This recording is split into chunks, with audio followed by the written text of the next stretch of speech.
Sahar is the founder of eco-friendly brand Bambuyu in Dubai.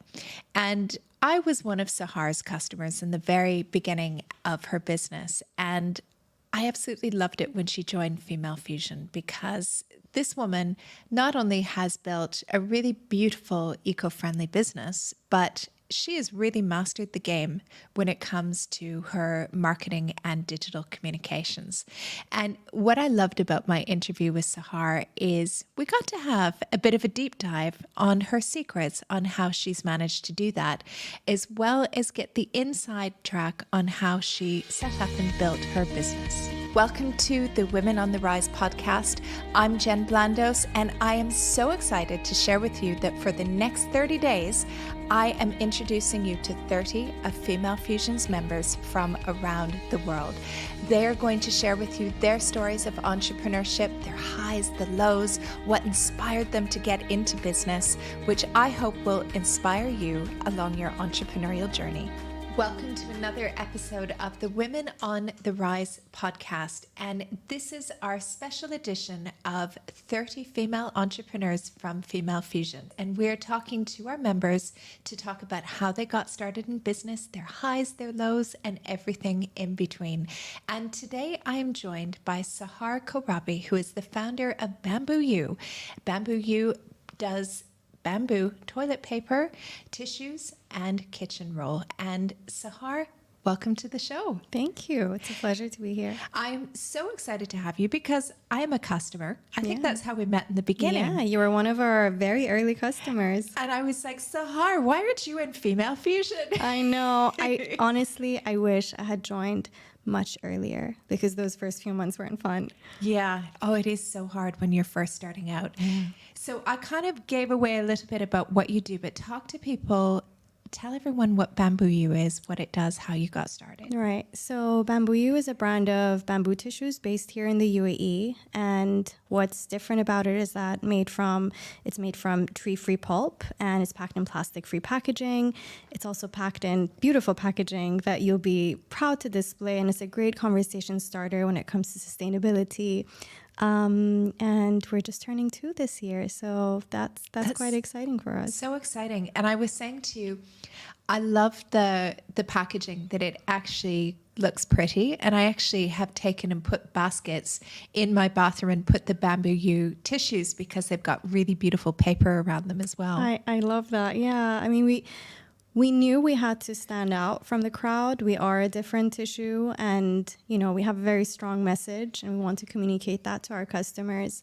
So it was one way for us to, really set ourselves apart and create a brand that you'd be proud to engage with and, even gift. We have a lot of customers who buy our tissue boxes to give for housewarming parties or, if you have guests over, again, it's a special touch to add or just for everyday use. But it's interesting?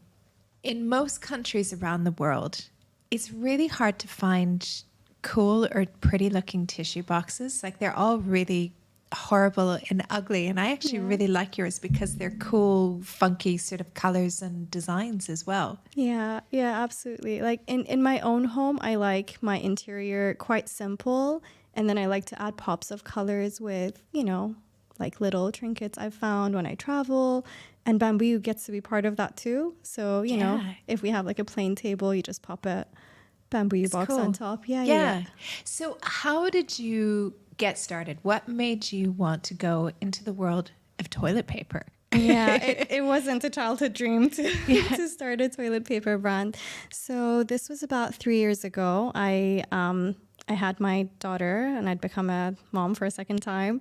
So as my family was growing, I wanted to make some changes at home and, go a bit more into the sustainability world. So I made simple switches like, changing from international produce to local produce, reducing our plastic packaging, buying detergents in bulk, looking at brands that were more sustainable. And I could find a lot of good alternatives. And I looked at our toilet paper, which was the one product we were all using every single day, multiple times a day. And I thought, I don't know how it's made and, you know, what impact it has. So I became very curious about tissue manufacturing. And I was shocked by the information that I found. And I was very quickly convinced that tree-free tissues was the way to go for my family. So 27,000 trees are cut down every single day just to make toilet paper. And wow. That doesn't take into account all the other tissue products. So with that, I was convinced that I'll walk into a supermarket the next day and find a tree-free tissue I was looking for, and I couldn't find any. I found, one or two options throughout the months that were really poor quality, crumbly, and we would just go through so much more of it because they weren't absorbent.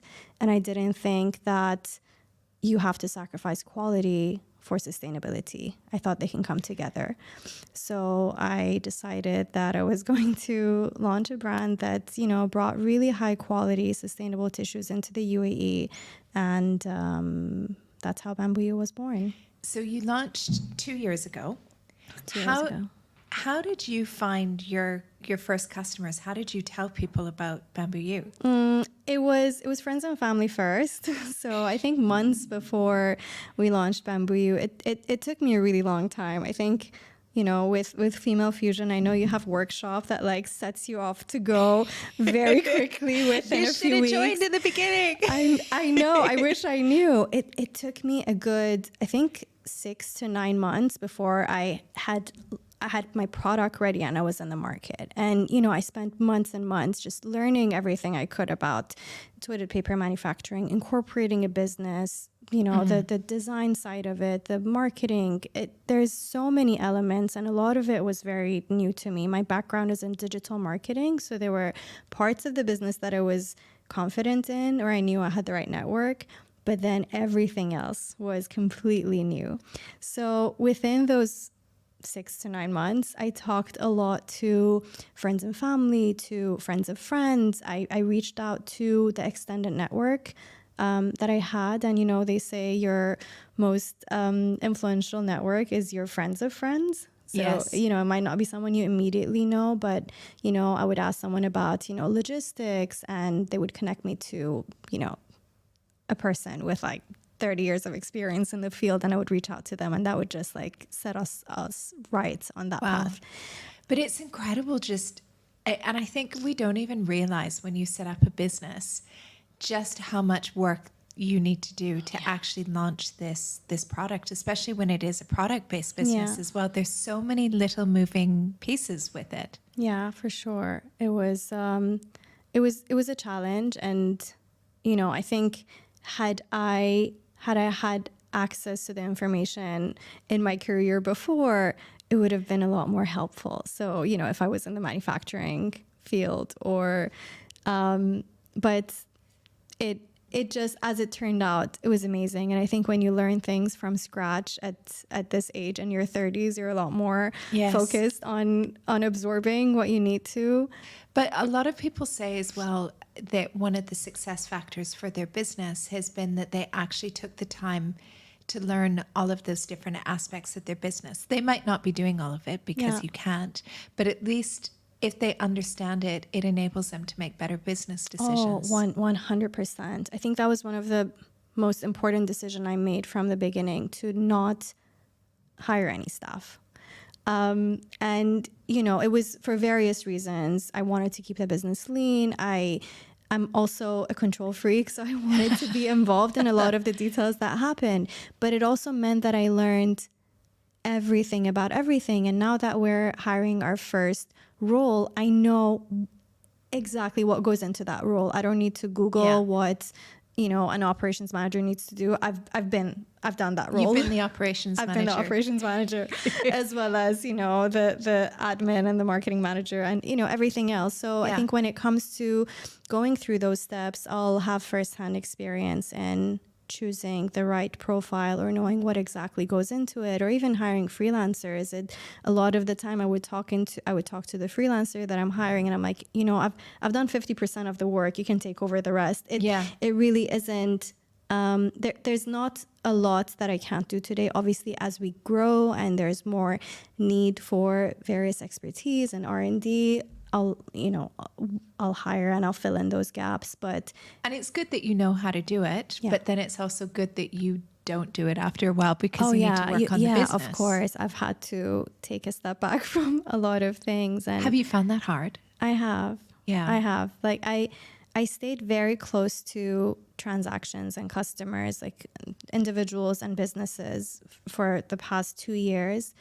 And it was very helpful in like developing our products, Yeah. that we first launched with our toilet paper, and then we introduced facial tissues and kitchen rolls. And there were so many other things we could have introduced. It was just that these two kept coming up in Yeah. conversation. And it was a part of my daily thinking. What did I hear? What did my review say? When I delivered my product, what was my customer feedback? I would do a lot of the deliveries And you on did weekends. do the deliveries. You would I'd get a phone call from you on my mobile. You'd be like, hey, are you home right now? Can I bring your tissues over? Yeah. And we would have a conversation. And I think in the beginning, it's important to do that. And It you did the is. right thing because you do want to get to know your customers because we buy from people, Yeah. right? So I'm like, oh, I met Sahar. She's so nice. She's building her business. I really want to support her. And it's especially when you're building it in the beginning, it can be really valuable. Absolutely. So, I mean, obviously now we're a lot more set up for scaling, and I So you don't have somebody doing the deliveries now, right? Yeah, we have a fulfillment and delivery partner. I still do some deliveries, over a weekend when they're off or on busy holidays.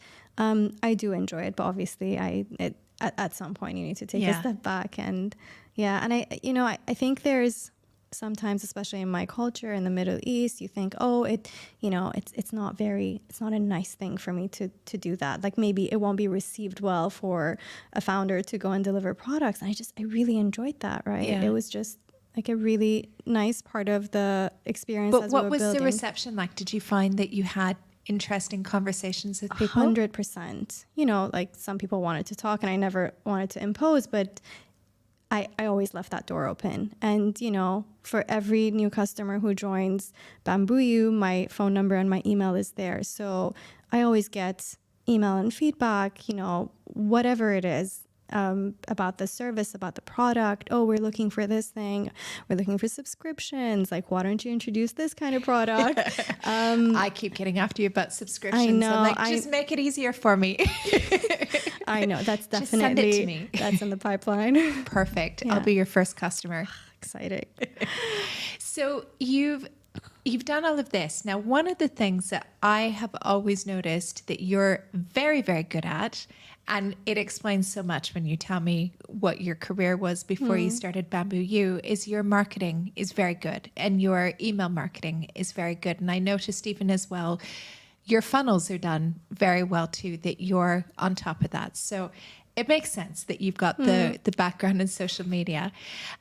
What advice would you give to other entrepreneurs? Because marketing is one of those things that people just really get stuck with. Yeah. And it's one of the things that holds back so many small businesses. Yeah, I mean, it can be expensive if you look at it from a traditional marketing perspective. Yeah. That, oh, I need to develop an ad campaign, or I need to have, videography and like everything. And you really don't need to do everything, right? For me, there was specific things that were very important when we were starting. So I knew I wanted my photography to be done well because we had these beautiful products. Yeah. And, I needed someone to help bring them to life. So we worked with a local photographer here who...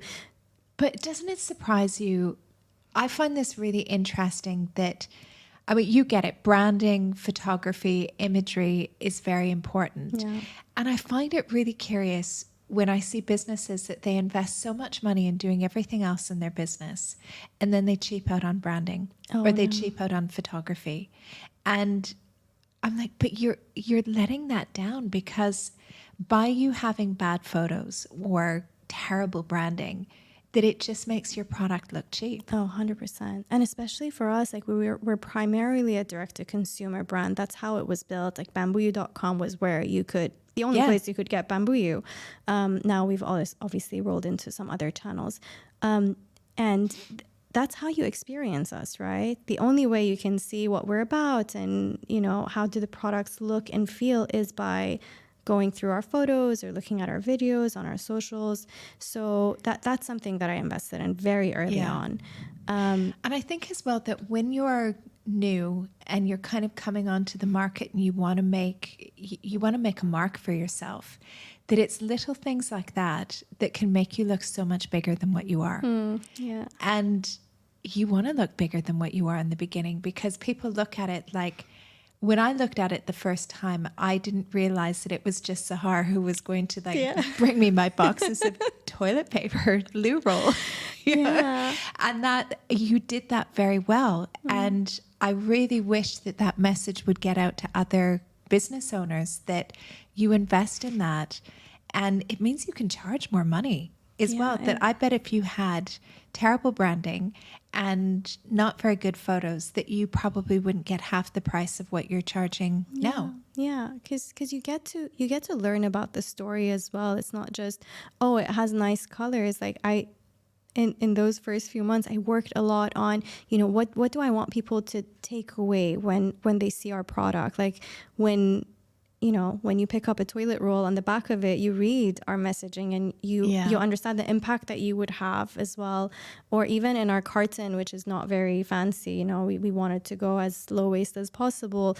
I've tried to add as much messaging inside the flaps and, you know, inside the box. There's really a lot that you can engage with the product. And, you know, you really don't have to overspend. You just have to invest in the right thing and, you know, in the area that it makes sense for your product or your service.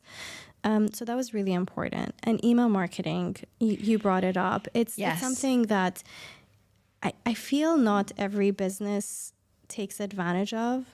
To me, it's everything. Like right now, our base is as big as a 2-year-old business is, but the conversions that we get from our existing database is amazing, because they already know us. They've already engaged with us through, I don't know, either buying a product or showing interest and, you know, wanting to join our newsletter. And those are the customers who are most likely to shop from us again. And then to again go deeper and like create funnels and segments, and to say, okay, if a person showed interest in my product, can I hold their hand and help them make a decision and, you know, choose a product that is right for them? Or, you know, do I know within 6 weeks you've run out of your 12-pack of toilet rolls? Probably yes. So a reminder to place your order. And that's whenever I buy, I'm like, yes, I am almost out. Thank you very much, Sahar. Yes.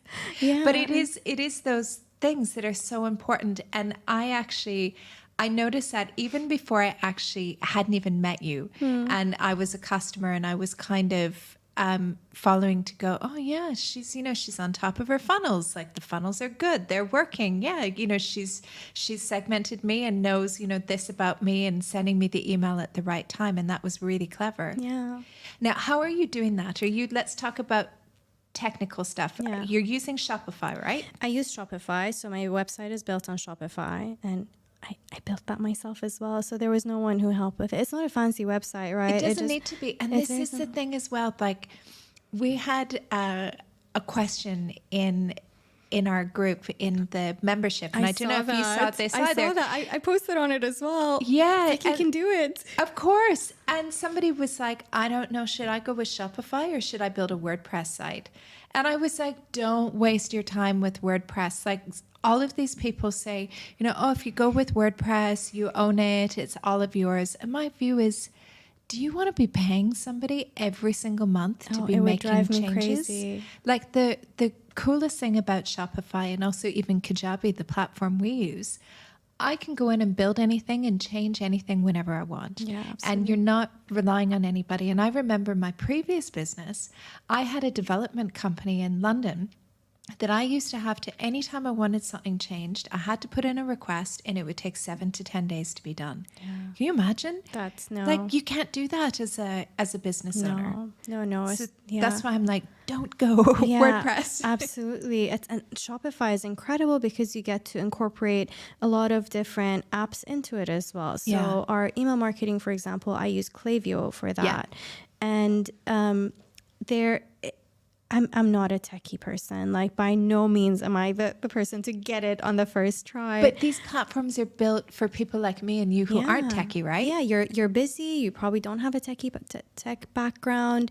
There's a lot of tutorials for free. There's workshops you can join. It's just I don't see why not. And Klaviyo integrates with Shopify as well, so you're able to have all of that. Yes. And where do you build your funnels within Klaviyo? Within Klaviyo. Okay. Yeah, and it's integrated with Shopify so that the customer stages or segments are kind of connected from there.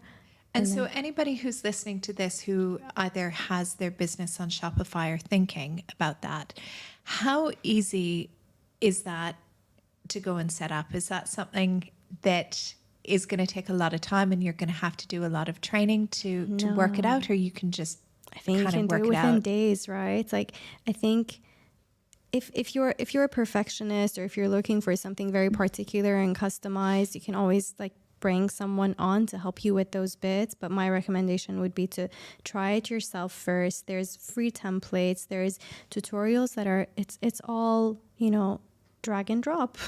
You have your designs. So good. I use Canva to design a lot of things, and where I get stuck, obviously I don't have a design background either. If I get stuck, I'll reach out to freelancers that I'm connected with, and I'm like, okay, can you create this particular thing that I'm looking for? But other than that, I have everything. I have Canva for design. I have Shopify that's drag and drop. You're the best person to talk about your brand as well. So I don't feel the need to pay for copywriting. I create a lot of the copy myself. Again, if you need something polished and, whatever, you can always bring someone on board, but build the base yourself and then see where the gaps are and then fill those later. And have the confidence, I guess, to do it as well, right? Oh, for sure. I think sometimes the biggest obstacle is us, that it's like, oh no, it must be too complicated. Yeah. Who's going to build my site on Shopify? Yeah. Okay, if you have the budget to pay for somebody to do it, cool, do it. But if you don't, just work out how to do it and then start selling. Anyone can do it. And I think so in my work prior to Bambuyu, I worked at an agency for 10 years in different capacities. And I always had a team of copywriters, designers, traffic managers, the production team. Really, it was everything that I could, I could ever use to bring my clients' work to life. And so going into this role, it was difficult to disconnect from that mentality of I always have access to someone else to I can do it and I should do it. So, I think even if I had an infinite amount of money, I would still try to do a lot of things hands-on myself just so I know what goes into it, right? Sometimes it's still nice to be a bit close to it. Like, I even found this past weekend, I was playing around in Canva because we've been doing things with the podcast, and I was like, oh, I don't really like, this. I just want to play around. And I was playing around with a few things in Canva, and I created something that I actually really liked. I'm like, oh, it's quite cool. And I sent it to the team, and I'm like, I'm sure you think it sucks, go ahead and change what you want, but this is kind of what I'm looking at. And they're like, no, it's actually really good. We're just going to use it. And I think sometimes it's nice to, look, I'm not going to be creating all the Canva stuff because I don't have time. But it's also nice as well to know that if I need to, I can jump in and do it. Like if I'm having problems explaining what it is that I want, for me to play around and kind of try to get the feel for what it is. Yeah, for sure. I love Canva. Oh, it's one of the best things I've come across. I know. I find it so surprising when people are like, oh no, I don't know how to use Canva. Like, Yeah. It's not hard. It's so easy. I think it's just the blocker because the blocker. we're used to the more difficult tools to Yes. use. So I remember when, we had to kind of use Photoshop. Oh, and that was InDesign. Yes. InDesign, I thought for ages that I was going to have to do a course on InDesign. And then I played around with Canva and I was like, why am I going to do a course on InDesign? Yeah. No, it's amazing. It's just like these 2-3 tools, if you count Shopify, are like the foundation of what happens every day, and not having to always wait for anyone. Like sometimes I have an idea at midnight. Even if I had staff, I'm not going to ring them up in the middle of the night. Entrepreneur. Yeah. But it is great to be able to make those changes to your website, right? Without having to wait for somebody. Yeah. So I would love to hear your advice on email. So you're really good and really savvy at email. What advice would you give to other entrepreneurs about doing it? Because a lot of entrepreneurs struggle with this. Right. So there's a few things that I set up very early on that helped create that foundation. One was like thinking, what would your audience engage with? Is it your story? Is it your product? Is it offers? And creating just those simple stuff. You don't need to start big. You don't need to create, 10 different segments. Your emails are quite short as well. Like it's like 20 seconds to read it. Yeah. If you don't you don't have to spend hours and hours creating the message. So to give the kitchen view of it, we have emails that are about Bambuyu, so about the brand, because that's, especially if you're a first-time customer, first-time user who are experiencing our product, that's what you would want to know. So how the story started and what products we have, and that really is, and it takes you to our website to show you a bit more. Do you have a welcome sequence? So somebody signs up? Yes. So many entrepreneurs don't have a welcome sequence. How many emails are in your welcome sequence? It's not very long. It's about 5. Okay. So it's about us, I think a promo prompt, then about Bamboo, then about our products, and then another promo prompt at the end. Okay. Because by the 5th email, if you haven't, maybe you're not interested right now, and then, you'll maybe receive a campaign or something at some point. Right.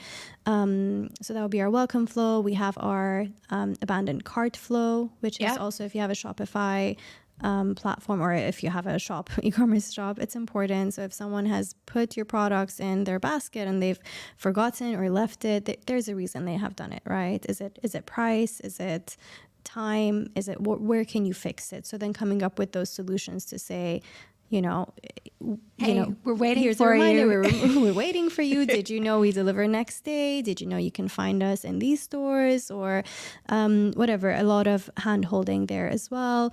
There's a churned segment as well. So if you bought from us, 12 months ago and you haven't come back, why? Have you left Dubai? Or is there an alternative product you found? Or have you forgotten about the brand? Because it does happen as well, right? Yeah. And, we have a small website. It's a 3-product website. It's not, unless you're top of mind with the client, it could be forgotten. Forget. Yes. And do you find with the churn sequence as well, do you have a call to action on that? Yes. Like, are you asking for feedback? Like, hey, if you've left Dubai, click here. If That's a good idea. I haven't done that in particular. I love that, because that does happen as well. Of course. No, we haven't done that. I'm gonna take note of that and do it. But I find like geeking out on email sequences and like the different tags and the segmentation, that when you really start to learn about this stuff, it can make a real difference in your business, right? Oh, absolutely. Like I even have one cross showing different products. So if you've always only bought our toilet paper, the likelihood is that you haven't really engaged with the rest of the products elsewhere. So it's like, okay, did you know we have these products? Did you know they're also made from bamboo and they're plastic free? So really trying to bring your whole catalog and offering. And do you track that? Do you see what sort of conversion you're getting? Yes. Yeah, you see all of that from Klaviyo. So you would see from each campaign or each flow. So when you're reminding somebody, like let's say, for example, they've just been buying loo roller toilet paper and they're like, Oh my goodness, I didn't know that they had tissue or kitchen roll.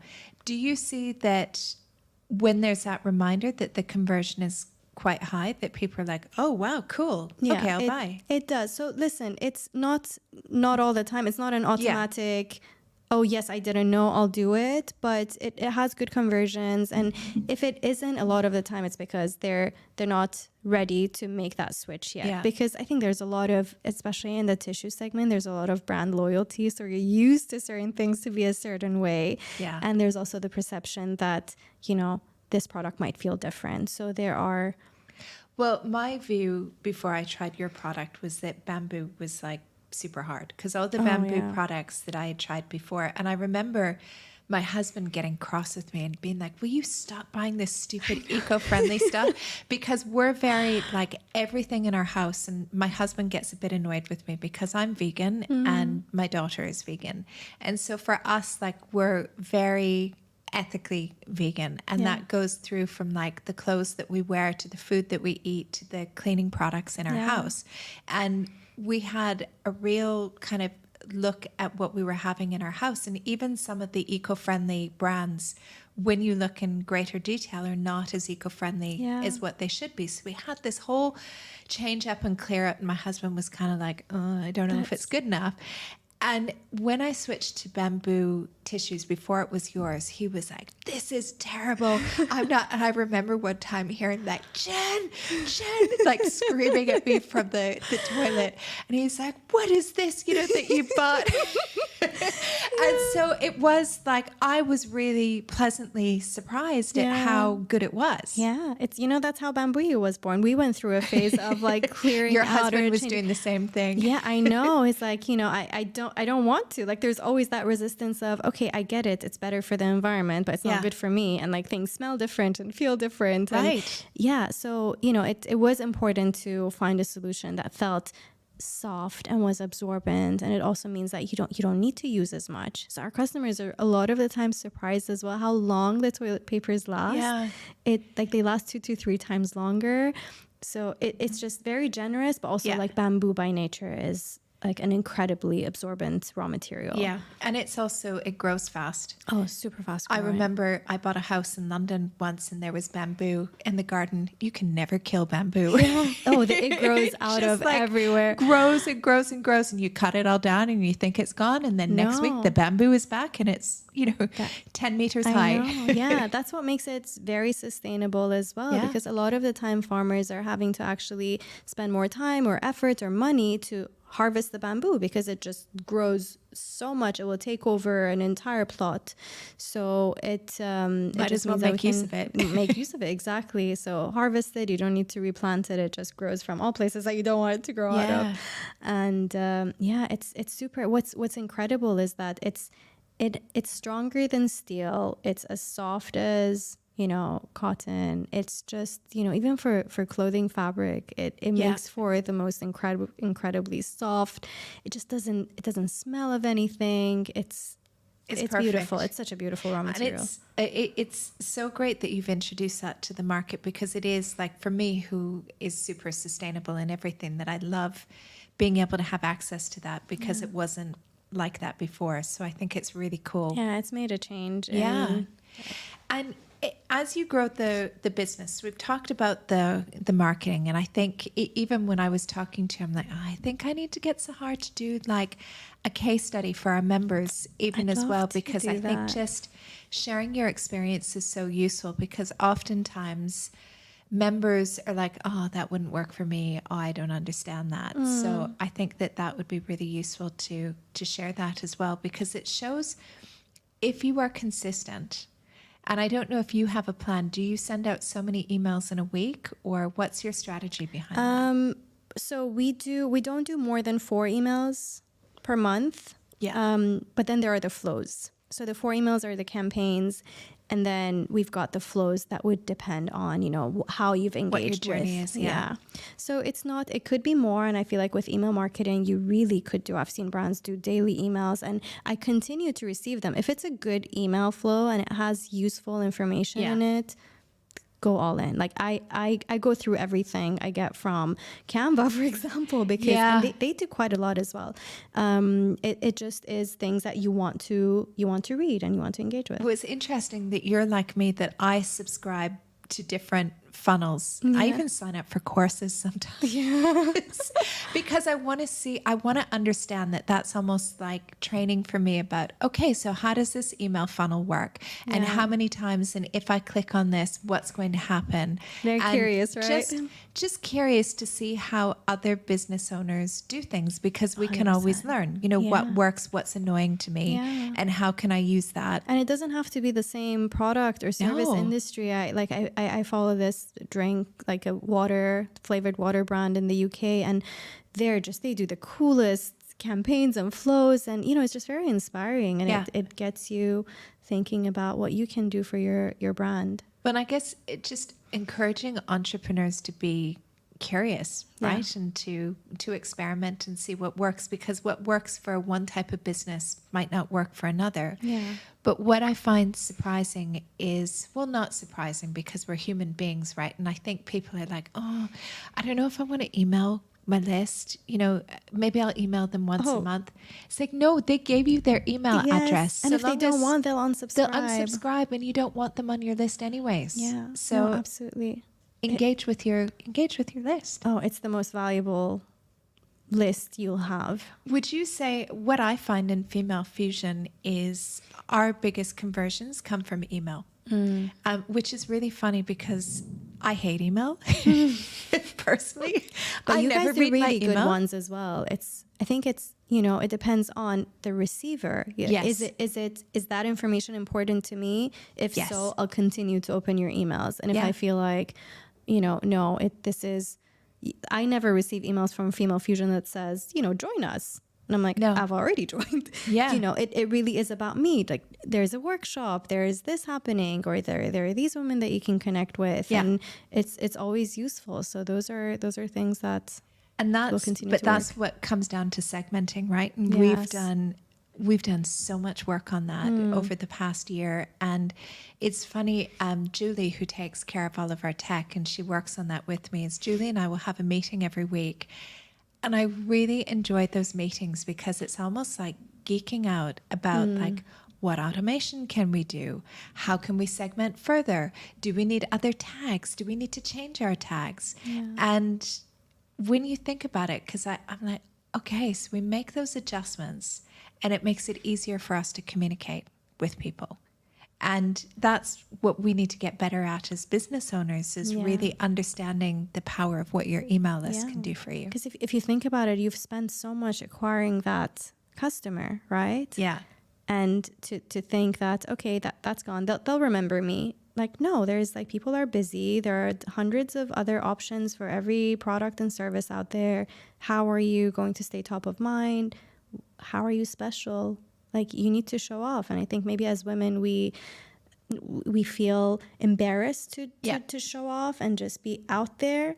And by nature, I'm a very reserved person, and my business like made me feel more, I just had to come out of my shell. Like, even if it's not about me, it's for my brand. My brand has to be bold, and it has to be loud. And I think over the past 2 years, it has gotten louder, because I feel, and the more confident you get in your business, and the more you see its success, the more you enable yourself to be. And have you, I'm really glad that you mentioned this, because I hear from business owners quite often who are introverted, that they're like, I'm introverted. I do not want to go networking. I do not want to talk to people. My brand can speak for itself. No. I don't want people to know who I am. And I say to them, you're going to have to get over yourself, and you're going to have to show up with all the love in the world. Either show up or don't have a business, because you need to go out. You need to talk to people. You need to build those relationships to grow the business. Oh, for sure. Like, our biggest stakeholders are our customers. Yeah. So to not connect with them, or to connect with them as a bot or a nameless person behind the laptop, is like, you've lost such a big opportunity there. And people buy from people. Absolutely. And I'm sure as well from them meeting you when you drop off the tissues, or they read a story about you, or they see a video with you, that it completely changes their connection with the brand that's how as we well. connected, right? Yes. Like, And I was like, why aren't you in Female Fusion, Sahar? Yeah. You're And I was like, yeah. And honestly, like now thinking about it, I think all the information about company formation, like starting your playbooks, the information is not really readily available out there. I found things in segments like governmental information there, and like, I would connect with the company that was helping us set up our organization, and it was just bits and pieces that I would kind of cobble together, and somehow I've managed to do that. But it's just so much easier when you have access to it, and ready-made. it would have saved so much time. And the things, like, I have people say to me, they're like, oh, I don't have money for that. And I'm like, do you realize how much time and money you're going to save? Like, it's all there. You can find it on the internet in lots of different places, but it's not going to be the full picture. No, absolutely. Yeah. So wherever you can save time, do things faster, that's everything for a startup. Yes. Now, what's next for you? So a lot that I can share in a few months, but a few things that I'm very excited about. One is going into Saudi. So that's what we're working on very hard. Thank you. It'll be early next year. And, it's quite exciting for us. We already know the UAE works. Saudi would be next, and the rest of the GCC to follow. It's just to grow at a pace that we can manage and grow the team accordingly. Yeah. Introducing new products. So we run a survey a month ago, and we got some very specific feedback from, a couple of products kept coming up from our existing customers or from people who haven't shopped from us. So adjustments that we will make to our products, introduce again new products to our catalog. Again, the plan is not to have hundreds of things available. We don't want to, have the largest range. It's just things that are very unique and don't exist here yet. So that's the sound of that. Yeah. So yes, that should be, the information should be available soon. But yeah, it's just product development and, going out of the UAE, our home. Amazing. Well, congratulations on your success so quickly and for building such a beautiful brand as well. Thank you. Thank you so much. You're welcome. Thanks for joining us on the podcast. Thank you for having me. Thanks for listening to the Women on the Rise podcast and our 30 most inspiring female entrepreneurs. If you are inspired by today's episode, why not come and join us in Female Fusion? We would absolutely love to have you. This is where you will be able to connect with the most incredible female entrepreneurs who are all committed to building a most profitable business. All you need to do is head over to femalefusionnetwork.com/join. I look forward to seeing you on the inside.